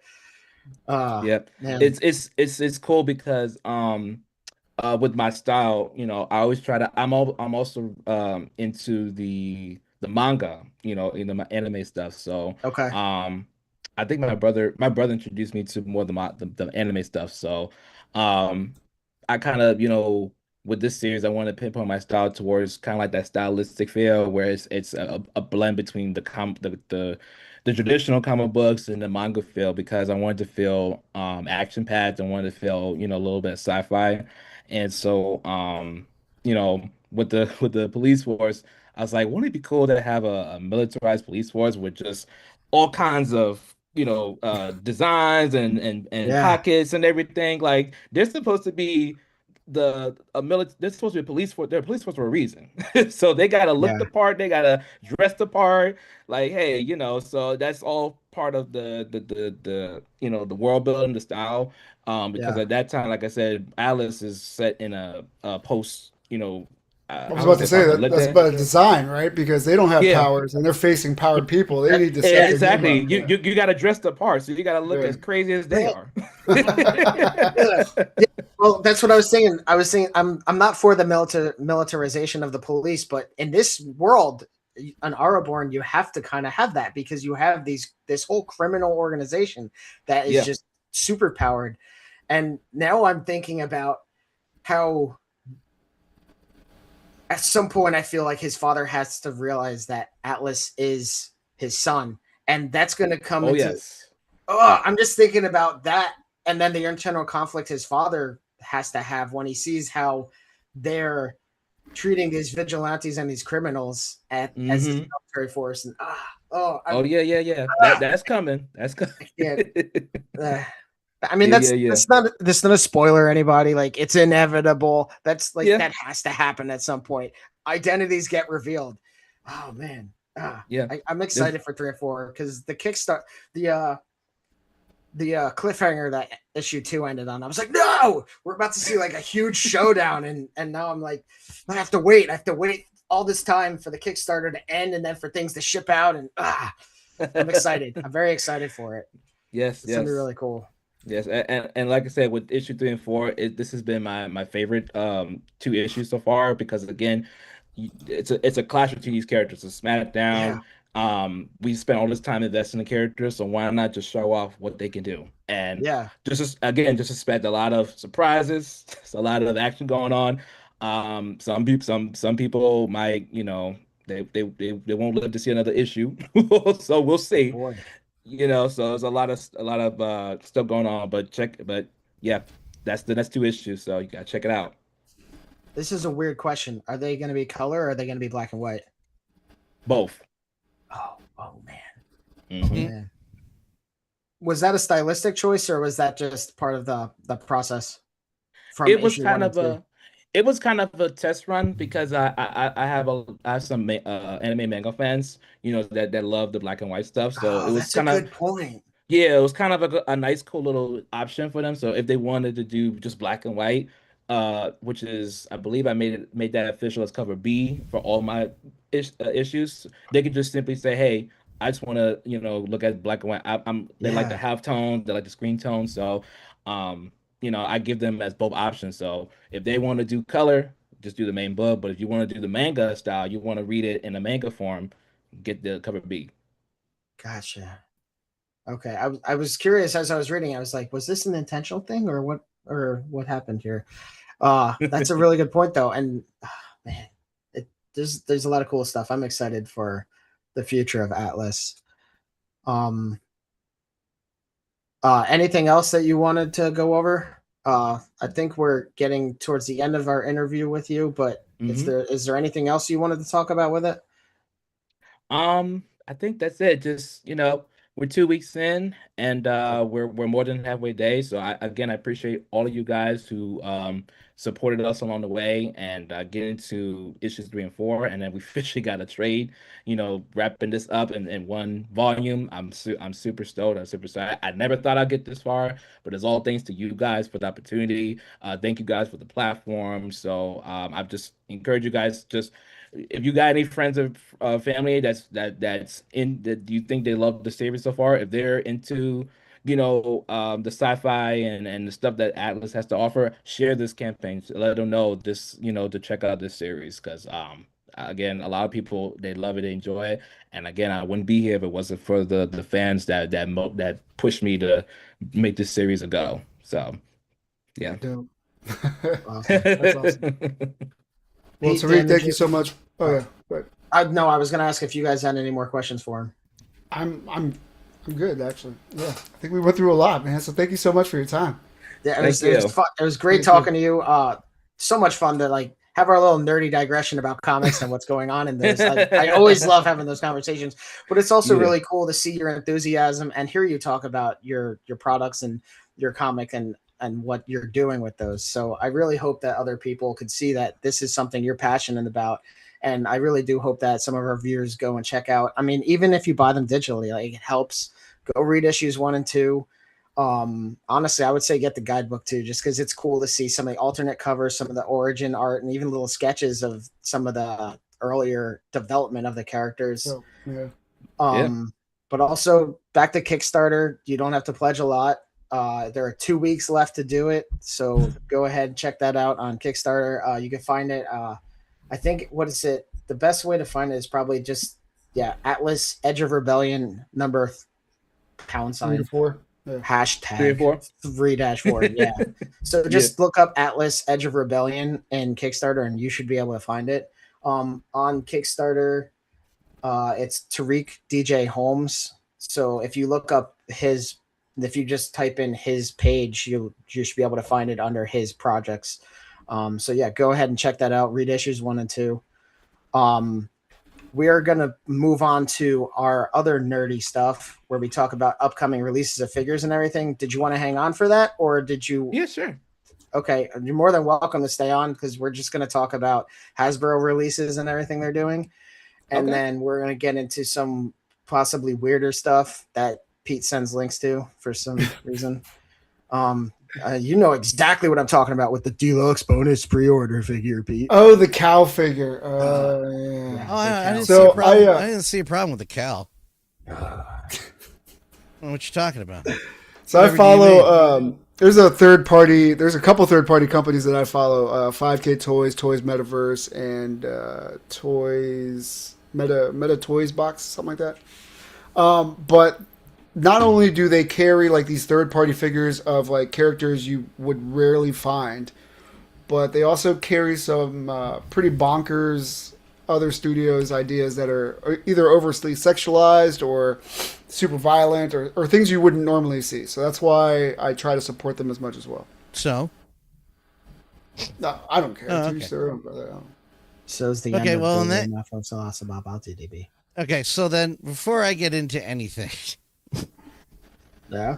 the first thing I wanted to bring up was Hasbro and Transformers announced an apology tour for the first Transformers movie.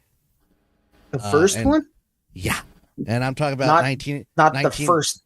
Oh, I thought you meant yes. for like the Michael Bay movies. No apology will ever make that okay. I was about to say they need to no. issue an apology for more than one movie on that. No, you're gonna have to come to my house. And anyway, we were talking about the 86 animated movie where, spoiler alert, folks, it's a little bit younger than me. They killed Optimus Prime. Now, go ahead. Oh boy. And what? In the first movie they killed him? Yeah. Like dead. Yeah. Like he turns gray and everything, and then Judd Nelson becomes the boss. I think his new name is Rodimus Prime. By the way, I hate that name, Rodimus. He's Hot Rod. He's the He's boss. Hot Rod. But here's my here's my problem with it. Air quotes. He also turns into from a hot rod to a big hot rod truck. But I was also 4 at the time, so it doesn't matter. Here's my problem. Air quotes. One of them. He's alive again in like they bring him back almost less than a year later. Yeah, well, it's called the Genesis Project, and that's what they did. They just did it off screen. It's like in they do it on screen. It's like in Space Marine 2. He's now Captain Titus, but that happens between games. Tarik, this is what happens every week. I just message him saying to feel free to leave at any point, especially if Dan and I start yelling at each other. Don't feel pressured to stay. They did it on screen. They did it in the TV series. I didn't watch Return of Optimus Prime Part 1 and 2. They even put it out on video as a sequel to be like, it's okay, kids, he's alive. Yep. So I was like, what are you apologizing for? He's fine. Oh, yeah. No, they should have apologized for the Shia LaBeouf movies and then the Mark Wahlberg movies. Apparently Bumblebee's good, but I didn't watch it. But John Cena's in that, so it might be decent. Tarik, I have more tolerance for crap than these two gentlemen, apparently the internet. But Transformers 4 is the only movie that I ever left on the phone yelling to my wife. Oh yeah. As I'm leaving the theater, cursing Michael Bay in front of everybody else as I'm trying to walk out of the theater in Woodbridge. You could have used the worst language and it would have been less offensive than that. Yes, no. The rant. It's like, where did Grimlock was in there for 5 seconons, and where the hell did Stanley Tucci go? He just God fucking damn it, Michael Bay. I hate you. Whoa, you're dropping hard ones now. An hour 35 into the episode. All right, I can't help it. It still upsets me. Why. It's almost as bad as the Night Court reboot theme song, but we're not going to talk about that. Well, you know what's funny is my family they actually like the the first three Transformers movies. Okay. It was that Transformers 4 where they were like, yeah, I don't want to watch it anymore.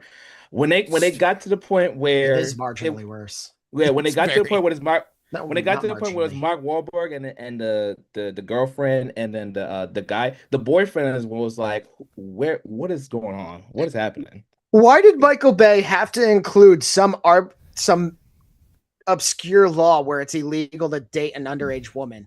I don't Why know. did that make it into any movie unless it Oh was my produced in God. Oklahoma? Like And- what? and- Because never mind. Wait, was and Epstein they- the yeah. producer on Transformers 4?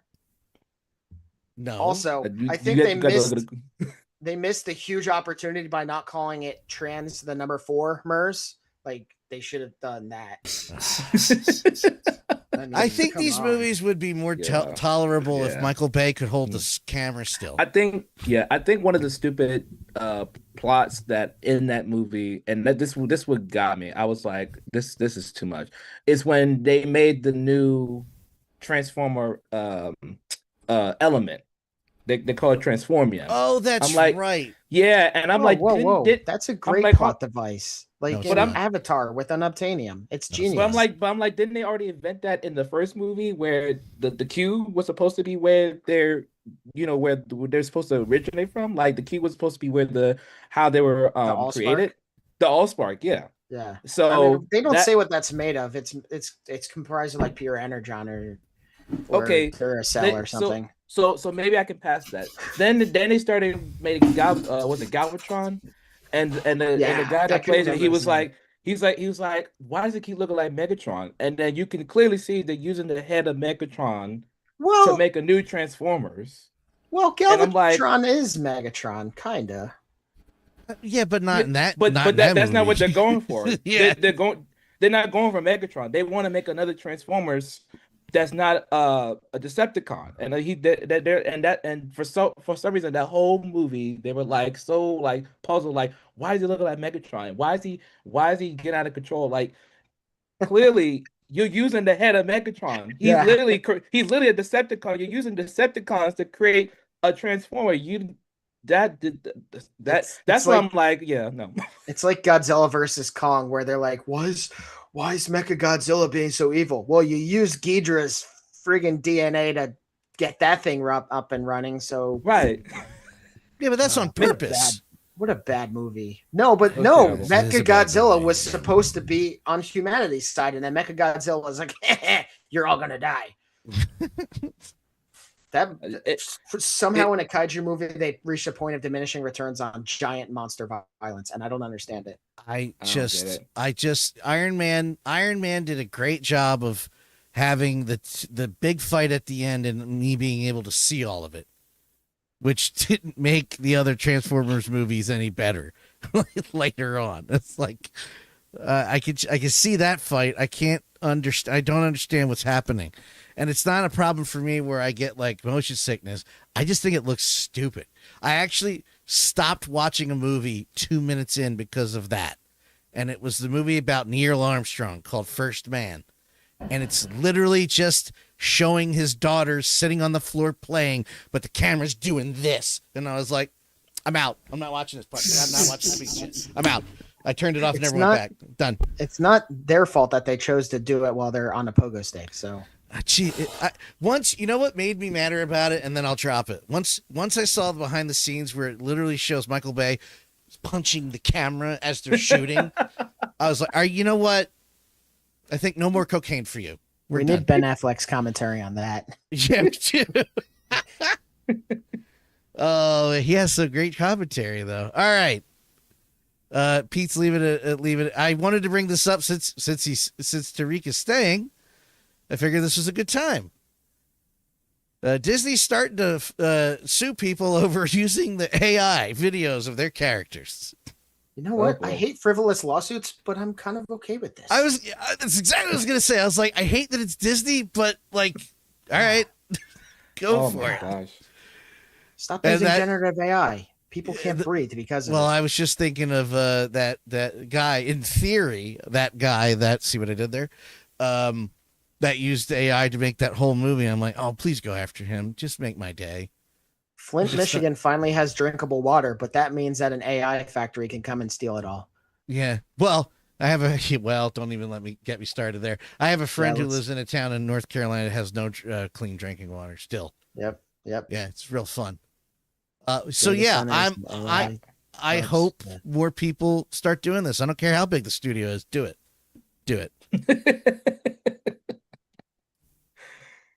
Oh my gosh. Anything, Pete? Nothing? Okay. No.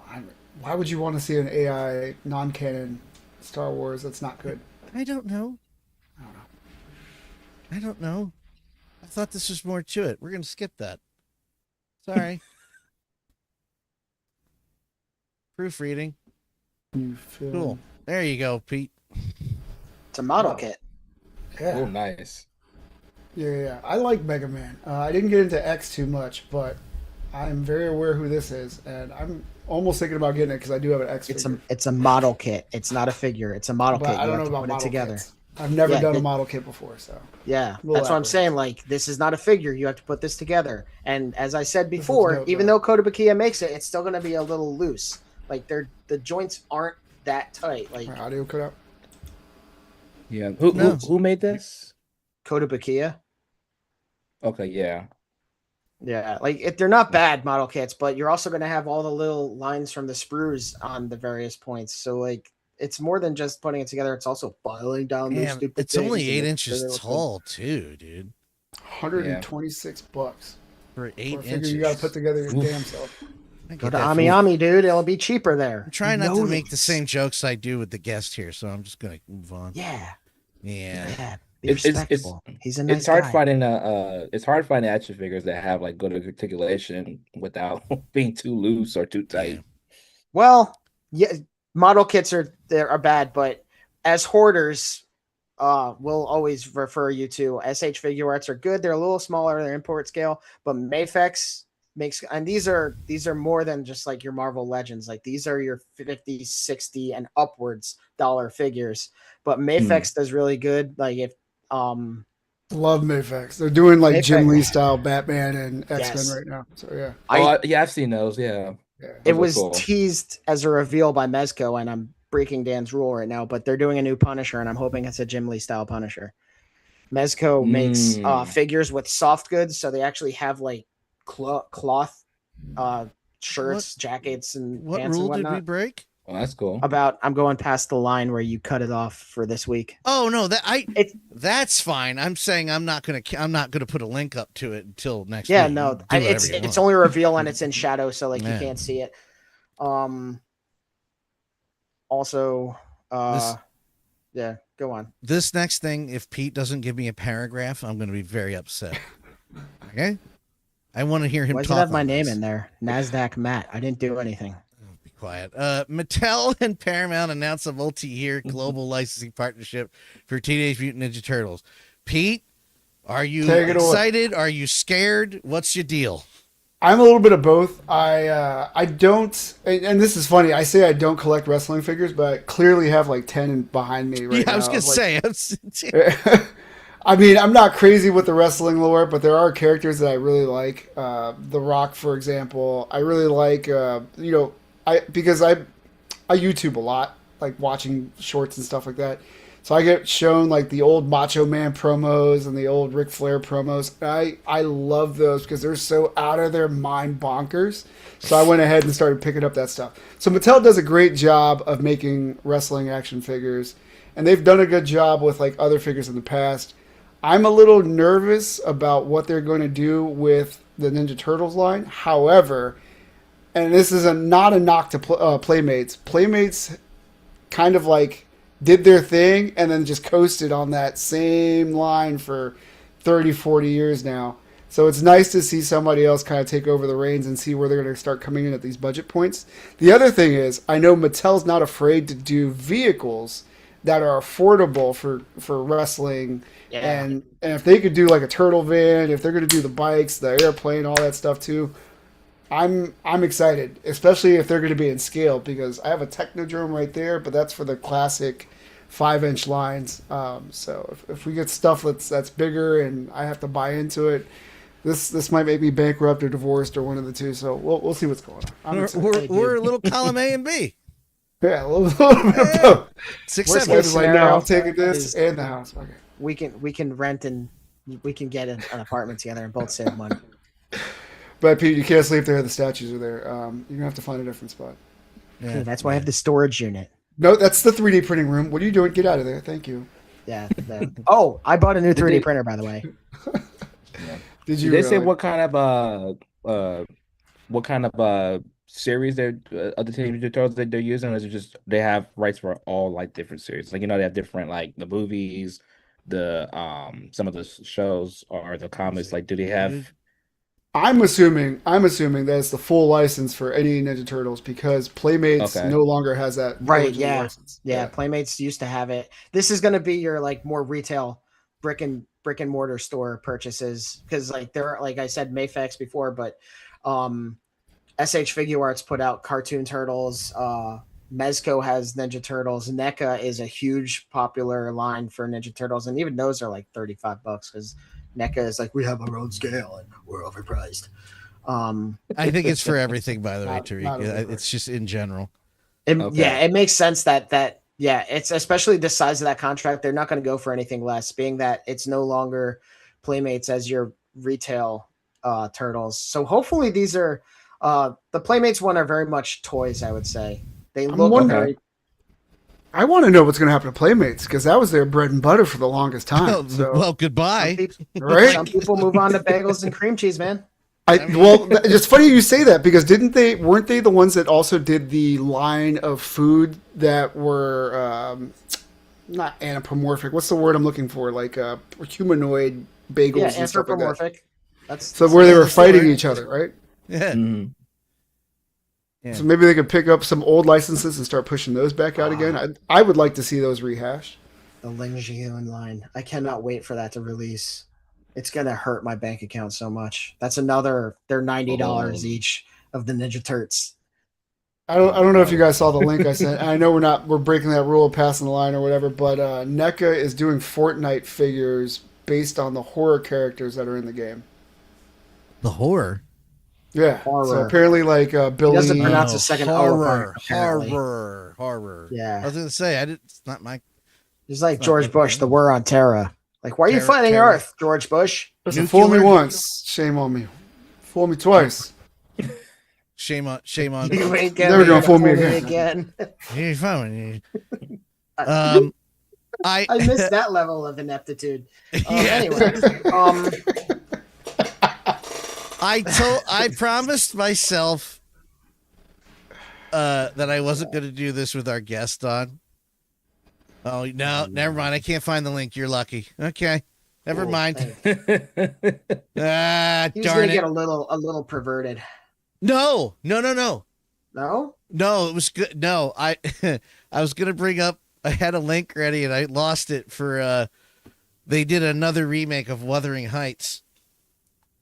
Oh, and yeah. it's getting it's opening to $82 million, and I know the last line of that book by heart because it's a Genesis song. I need to read that book. That's classic literature. Quiet You slumbers. know I'm for all the about sleepers that of as an quiet English age. major. Matt, I tried to get my 11th grade class reading and writing class to read it. Nobody wanted to. Nobody wanted any business with it. I just wanted it because reading any book. They made me sit through friggin' Beowulf, and that was fine. Piece Yeah, of well, shit. Beowulf was about killing a giant monster. Oh, yeah, but Grendel? that's about having sex. What's wrong with that? I mean, at one point, Grendel. Never mind, that's a bit much. Stop Grendel it. does something. Stop. No, Grendel does something really twisted. Yes, I know. Oh, this is Romanky. Honestly, so Bombasby is actually a good site. I have some stuff pre-ordered through them, and one is actually on the way. I can't wait till that arrives so I could show it off on here. But that said, this looks kind of like a cool figure. This makes me think of the 𝗖cie_𝗽𝗆𝗆 line. For those who don't remember. Roman Key's also incredible when it comes to their bodies. Oh, nope, that's a pause. But they do blanks of male figures that are super articulate. And So, I yeah. bought two, and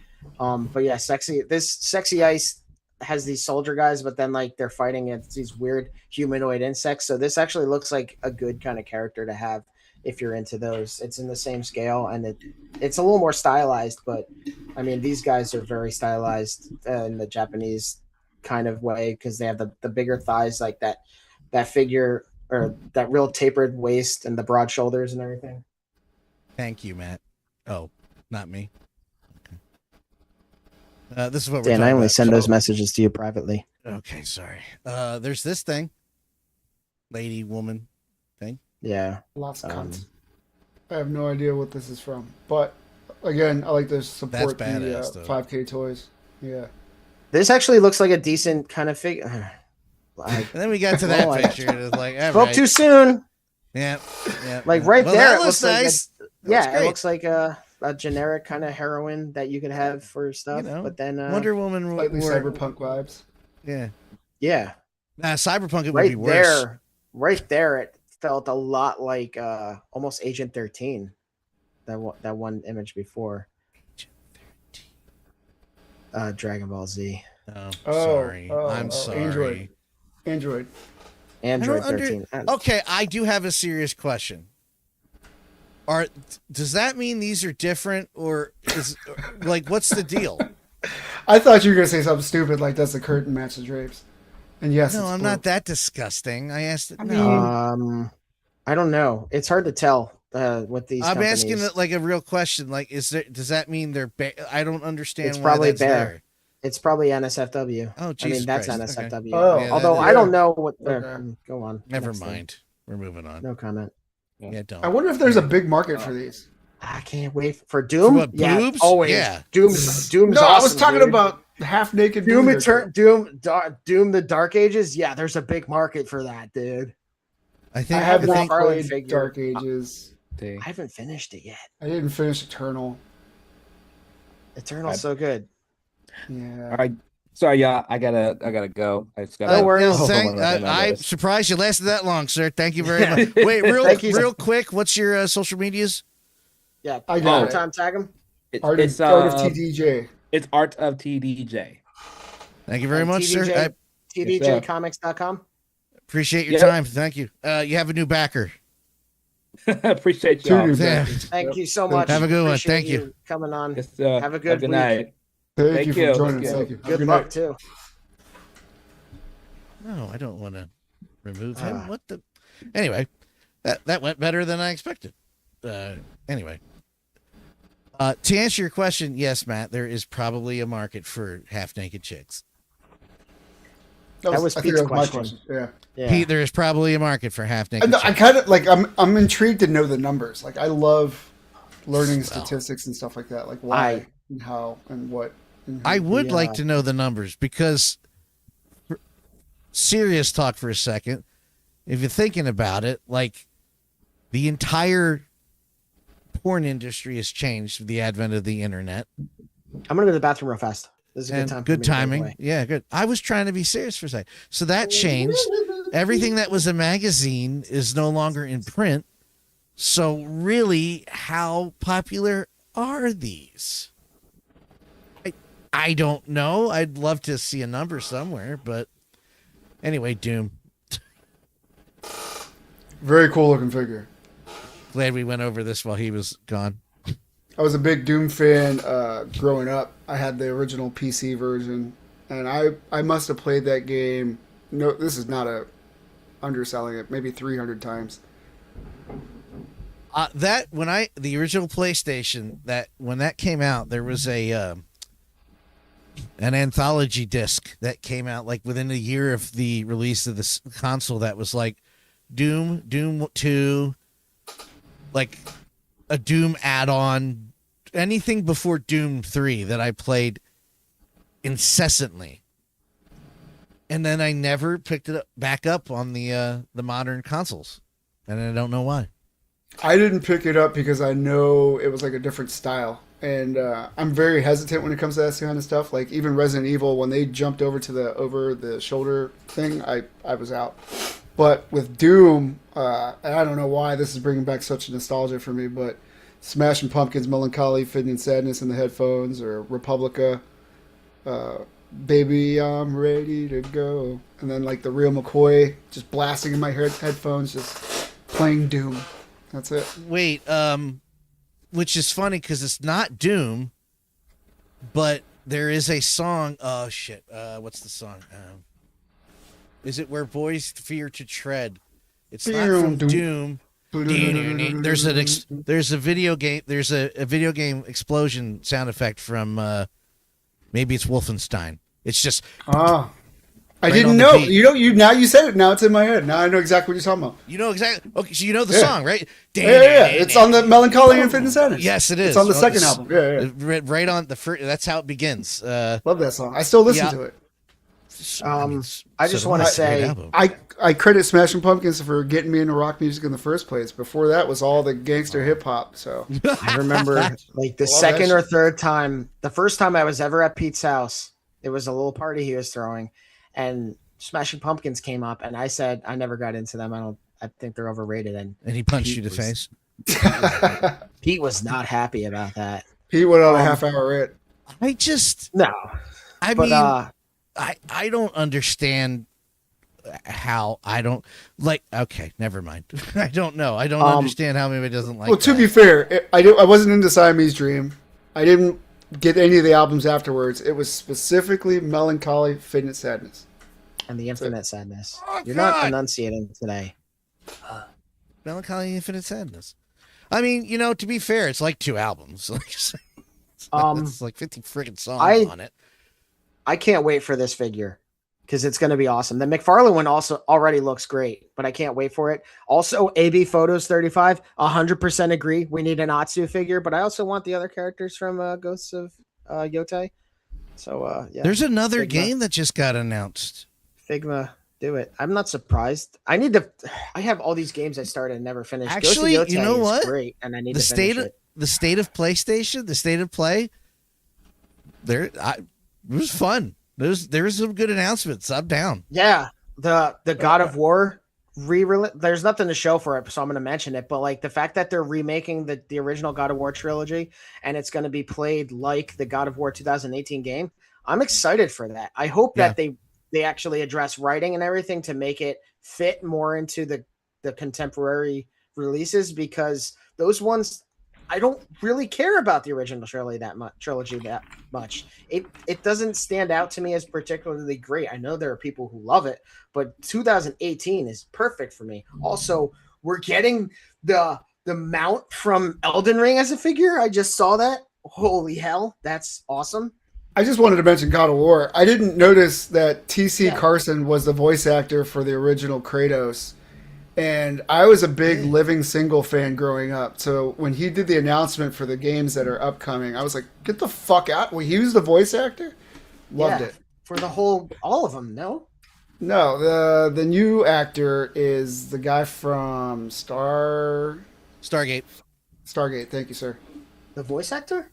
Yes. Yeah, the current Kratos. The one that's current, he didn't start it. I didn't realize that they changed it. Yeah. Turned into a big black dude, and nobody complained. So, well, T.C. Carson is also. Well, that's true, but you know what I mean. Nobody complained is my point. By the way, correction. It is timely. It is a Doom explosion in that song. Oh shit! Yeah, I don't know Even why better. I thought it wasn't, but it's Doom. Yes, even better. That's awesome. Great song, by the way. Yeah, this is cool. I think that's the. Yes, they're doing Atsu. Hell yeah. Is that Ghost of ศ์/ศ์? Yes. Okay. Yeah, that's the protagonist. Is this okay? We're allowed. This is allowed. We're okay is with this. Is that little okay. armory, or is that something else? I don't know. I just received a bunch of little armory guns today, and of course, this is the box for it. It's literally just a shotgun, but that's what they do on their boxes. Well, this one is a whole Scar L that's fully. I like how they box it like you're watching anime porn. Right? Like what is this? Like they're trying to embarrass It's a you. launcher. It's a rocket launcher is what this box is. But let's put a little girl in the skirt on the front. Listen, love rockets. I can hear everything you just did. That's a This is nostalgia right here. I was trying to just go to 248 for crying out loud.